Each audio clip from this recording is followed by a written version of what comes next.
على الجانب الآخر لتعلموا بأن أكثر من 40 دولة في العلن عادت ليبيا. صح؟ صح. طيب، تتذكروا زمان لما كانت القبائل في عهد النبي عليه الصلاة والسلام تريد أن تطال من النبي عليه الصلاة والسلام من روحه الشريفة، لكل أجل كتاب. قالوا نجتمع أكثر من 40 قبيلة ونأخذ 40 شاب من هذه القبائل، ويذهب هؤلاء الشباب للنبي عليه الصلاة والسلام ويطعنوه ب40 خنجر، فيتفرق دم النبي عليه الصلاة والسلام بين القبائل، لا يكون هناك ثأر، لا يكون هناك ثأر. فلما أتوا للنبي عليه الصلاة والسلام وجدوا أبا السبطين، أبا الحسن والحسين سيدا أهل الجنة، زوج فاطمة الزهراء، علي بن أبي طالب كرم الله وجهه، وجدوه في فراش النبي عليه الصلاة والسلام.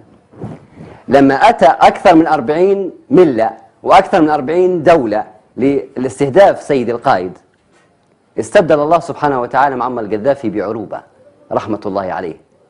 فوكأن التاريخ يعيد نفسه. أنا لا أتحدث عن هراء، وعندما أقول بأن معمر القذافي هو آخر الأولياء الصالحين فأنا أعي ما أقول. بأن معمر القذافي هو آخر الأولياء الصالحين فأنا أعي ما أقول.